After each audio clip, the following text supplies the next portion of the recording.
مجھے ایک عرصہ ہو گیا کلیسیا کے ساتھ، چرچ کے ساتھ وابستہ ہوئے، یعنی میں اپنے بچپن سے ہی سنڈے اسکول سے شروع کر کے جہاں میرے والدین مجھے بھیجتے تھے، پھر یوتھ گروپ اور پھر خدمت میں آگے خادموں کے ساتھ جانا دیکھنا. میری جو اپنی اس ٹاپک کے حوالے سے جو پرستش کا رکھا گیا ہے، جس پر ہم بات کرنے والے ہیں ابھی، میری اپنی جو سمجھ یہ کہتی ہے اتنے سال گزارنے کے بعد گزشتہ 3-4 سالوں میں جب اس ٹاپک کے حوالے سے خدا کے روح نے میری اپنی روح کے اندر بھید اور مقاشفہ دینا شروع کیا ہے، تو میں یہ سمجھتا ہوں آج بھی کہ کلیسیا جو ہے اس ٹاپک کو غلط طریقے سے سمجھ رہی ہے. اور میری باتیں اگر آپ کو مشکل لگے تو میری طرف سے آپ سب کو اجازت ہے کہ آپ اپنے گھر جائیں، جو حوالے جو چیزیں میں آپ کو بتاتا ہوں آپ نوٹ کرتے ہیں، آپ گھر جا کے ان پہ ریسرچ کریں. ریسرچ سمجھتے ہیں، خود بھی ان پہ محنت کریں کہ جو میں کہہ رہا ہوں وہ ٹھیک ہے یا غلط ہے. میں یہ نہیں کہہ رہا کہ کوئی غلط ہے کوئی صحیح ہے، یہ کوئی ایسی بات نہیں ہو رہی. بات یہ ہو رہی ہے کہ جو مجھے کلام کی سمجھ آتی ہے، جو خدا کے روح نے میرے ساتھ بات کی ہے، جو میری روح کے اندر اس ٹاپک کا بھید اور مکاشفہ ہے، میں آپ کے ساتھ وہ شیئر کروں گا.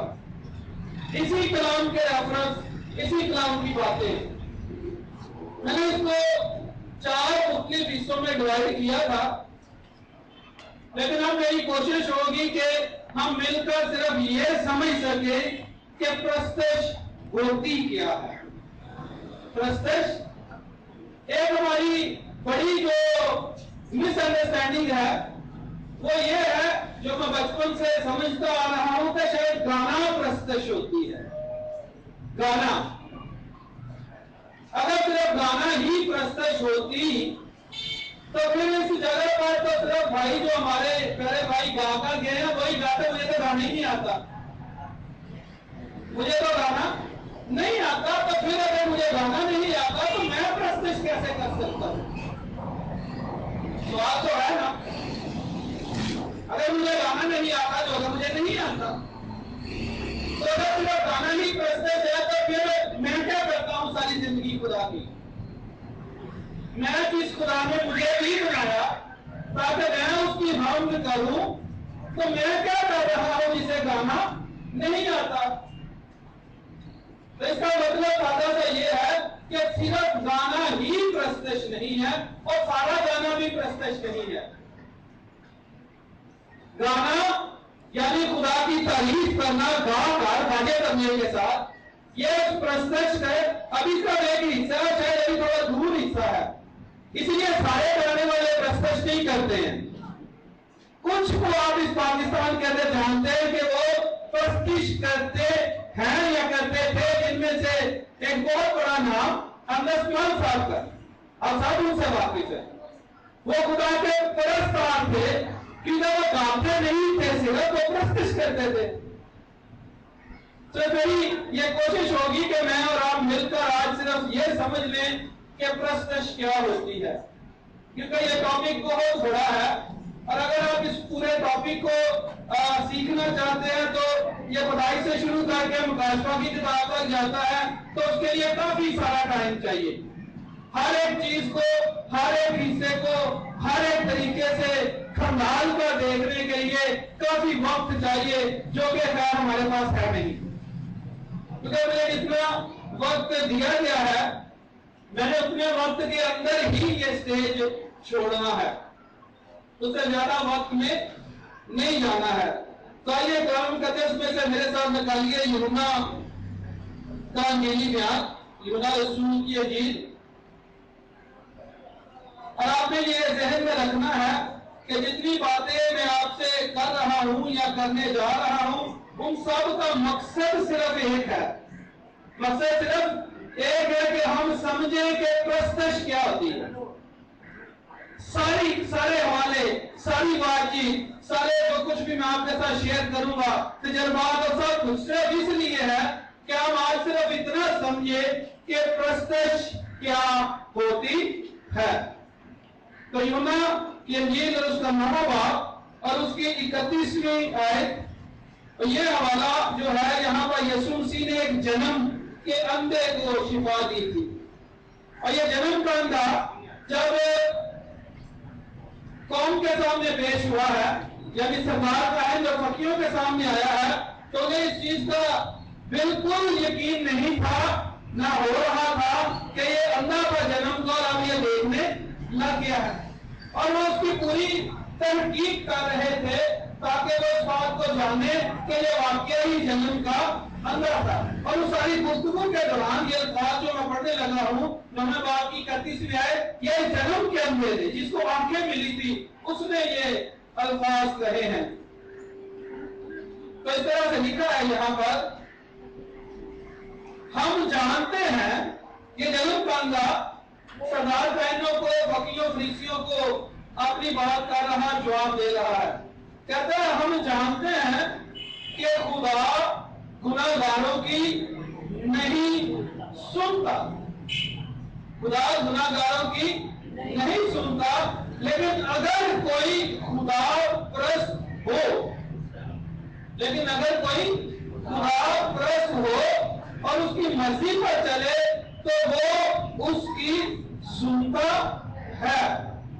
تو یہاں پر جو اردو کا ترجمہ کیا گیا ہے خدا پرست، یہاں پر جو انگلش بائبل کا ترجمہ ہے جو کہ کنگ جیمز کے ریفرنس سارے میں کوٹ کروں گا، کنگ جیمز بائبل کے، کیونکہ کنگ جیمز وہ پہلا ترجمہ تھا جو عبرانی اور یونانی سے ہوا انگلش زبان کے اندر، اور اس کا جو ترجمہ ہے وہاں پر جو لفظ استعمال کیا گیا ہے، جہاں پر خدا پرست اردو کا ترجمہ ہے، وہاں پر انگلش کا ترجمہ ہے worshipper of God, worshipper of God, اور ہم ورشپر کو پرستار کے طور پر اردو میں اس کا بیان کرتے ہیں۔ ورشپر یعنی جو پرستار ہے، یعنی جو پرستش کرتا ہے وہ پرستار ہوتا ہے۔ جیسے بھائی ابھی پرستش کر رہے تھے تو جو پرستش کر رہے تھے وہ پرستار ہوتا ہے، چاہے وہ گا کر کرے چاہے گا کر نہ کرے۔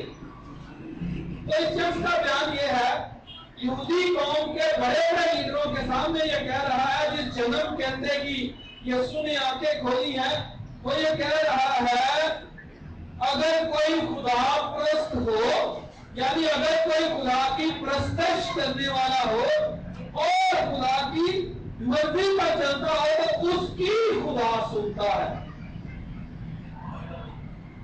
جو خدا کا پرستار ہو، جو خدا کی پرستش کرے اور جو خدا کی مرضی پر چلے، خدا اس کی سنتا ہے۔ اور یہ جو لفظ ورشپر ہے، یہ جو لفظ ورشپ جو ہم استعمال کرتے ہیں انگلش کا اسی سے آگے نکلا ہے۔